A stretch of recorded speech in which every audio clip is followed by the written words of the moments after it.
सबसे पहले हम इसमें सर्च करेंगे CUET UG 2026 रजिस्ट्रेशन। फिर आप देखेंगे यहाँ नीचे आएंगे, या आप इस ऑप्शन इसे आप ओपन करेंगे। ये CUET की मेन साइट है। इसमें आप ये ऊपर लिखा हुआ है रजिस्ट्रेशन फॉर CUET, क्लिक करेंगे उस पर, ये ऐसे ओपन हो जाएगा। रजिस्ट्रेशन ऑप्शन पर क्लिक करेंगे तो ये ओपन होगा। इसमें बता रहा है कि आवेदन के कुछ स्टेप हैं, 3-4 स्टेप हैं, जिसमें आप इन स्टेप को पूरा करके आप आवेदन कर सकते हैं। पहला तो है ऑनलाइन आवेदन पंजीकरण, फिर दूसरा ऑनलाइन आवेदन पत्र भरें, फिर तीसरा परीक्षा शुल्क जमा करें, फिर चौथा पुष्टिकरण, फिर फॉर्म डाउनलोड करने का ऑप्शन है। नीचे आएंगे, इसमें लिखा हुआ है रजिस्ट्रेशन ऑप्शन पर क्लिक करना। अगर रजिस्ट्रेशन करना चाहते हैं तो यहाँ क्लिक करना है, और पहले से रजिस्ट्रेशन अगर कर चुके हैं तो नीचे लॉगिन पे ऑप्शन पर क्लिक करेंगे। अगर हमने नहीं किया है अभी रजिस्ट्रेशन, तो हम न्यू रजिस्ट्रेशन पर क्लिक करेंगे। ये जैसे ही न्यू विंडो ओपन हो जाएगी, यहाँ हम जो कुछ दिशा निर्देश या इंस्ट्रक्शन वगैरह दिए हुए हैं उसे अच्छे से सावधानीपूर्वक पढ़ेंगे। फिर इसके बाद अपने फॉर्म को अच्छे तरीके से फिल करेंगे। पहला दिया हुआ है आवेदन पत्र भरने से पहले सूचना बुलेटिन डाउनलोड करें।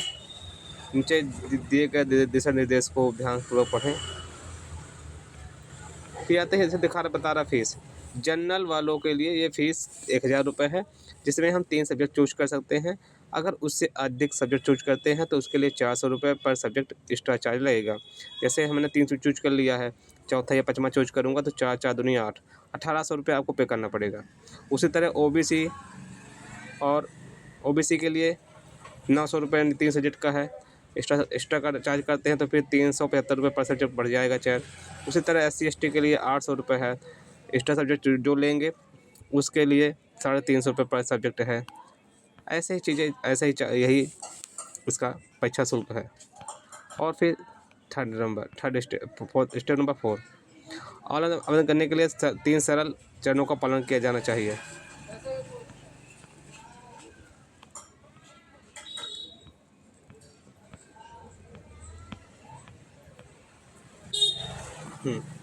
इसमें ये ध्यान रखें, इसमें बता रहा है कि अभ्यर्थी के फ़ोटो, हस्ताक्षर और पहचान प्रमाण पत्र जरूरी होता है।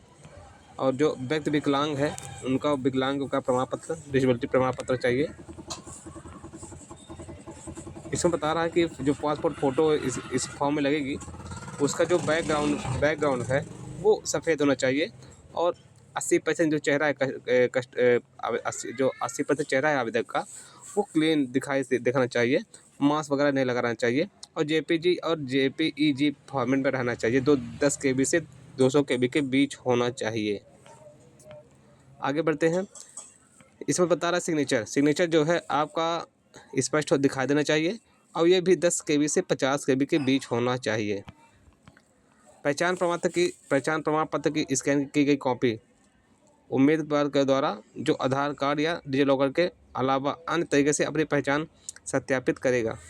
नॉर्मली जो आवेदक होते हैं वो आधार कार्ड आप कहीं भी लगा सकते हैं, तो आधार कार्ड आपका ज़्यादा सुविधाजनक रहेगा, तो आप आधार कार्ड का ही चूज करें।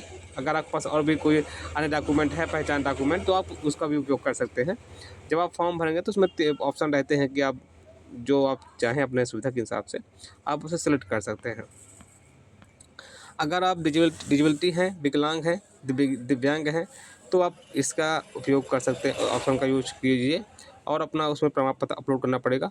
वो प्रमाण पत्र जो है 50 KB से 300 KB के बीच होना चाहिए, और जो स्पष्ट रूप से दिखाई दे, पढ़ने में समझ में आ जाए। इसमें बताया जा रहा है कि अभ्यर्थी को केवल अपना फ़ोटो, हस्ताक्षर और प्रमाण पत्र डाउनलोड करना होगा, किसी और का नहीं। सुधार की सुविधा भविष्य में नहीं दी जाएगी। भविष्य में किसी भी समय अगर यह पाया जाता है कि अभ्यर्थी ने अपने आवेदन पत्र या प्रवेश पत्र में किसी अन्य व्यक्ति की तस्वीर, हस्ताक्षर, प्रमाण पत्र का उपयोग अपलोड किया है, या उसने अपना प्रवेश पत्र, परिणाम, स्कोर कार्ड खराब कर दिया है, तो अभ्यर्थी के इन कृत्यों को अवैध माना जाएगा। अभ्यर्थी के इस आचरण के लिए सूचना विवरणिका में दिए गए अनफेयर मीन्स आचरण और प्रथाओं के तहत अपेक्षित कार्रवाई की जाएगी। अगर आप किसी दूसरे व्यक्ति की फ़ोटो लगाते हैं या फिर दूसरे व्यक्ति का प्रमाण पत्र वगैरह अपलोड करते हैं तो ये गलत होगा और उसके हिसाब से आपके ऊपर कार्रवाई हो सकती है।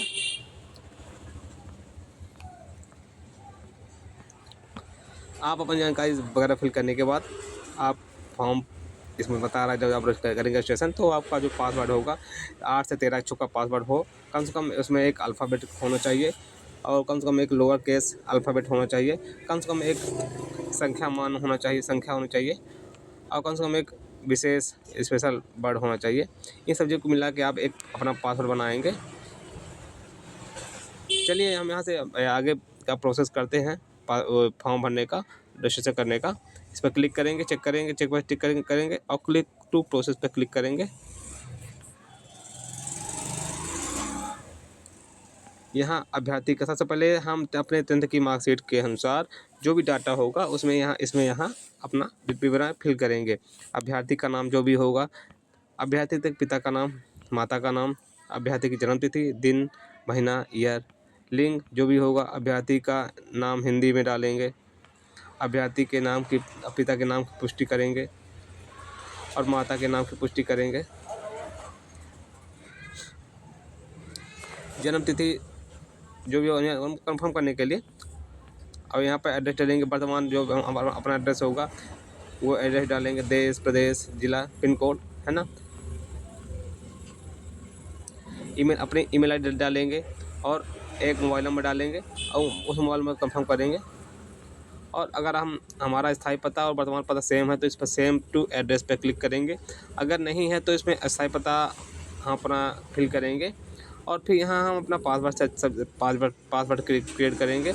और ये जो इसमें क्वेश्चन आते हैं सुरक्षा क्वेश्चन, इसमें से किसी एक क्वेश्चन को सेलेक्ट करके उस पर नीचे कुछ जवाब दे देंगे कि ये जैसे suppose date what is your favourite colour, तो यहाँ हम अपना जो कलर होगा उस कलर का नाम लिख देंगे और ये यहाँ पर जवाब लिखेंगे जैसे कि what is your place of birth, आपका जो जन्म है किस जिले में हुआ है, आप उसका यहाँ आंसर जवाब लिखेंगे और यहाँ कैप्चर करके फॉर्म को सबमिट करेंगे। इसके बाद आपका फॉर्म जो है रजिस्ट्रेशन हो जाएगा। रजिस्ट्रेशन करने के बाद आप दोबारा आपके मोबाइल पर या फिर ईमेल पे एक मैसेज आएगा, आप उसमें आपका रजिस्ट्रेशन आईडी और पासवर्ड दिया रहेगा, उसके माध्यम से आप उसे लॉगिन करेंगे। फिर इसके बाद हम आगे बढ़ेंगे।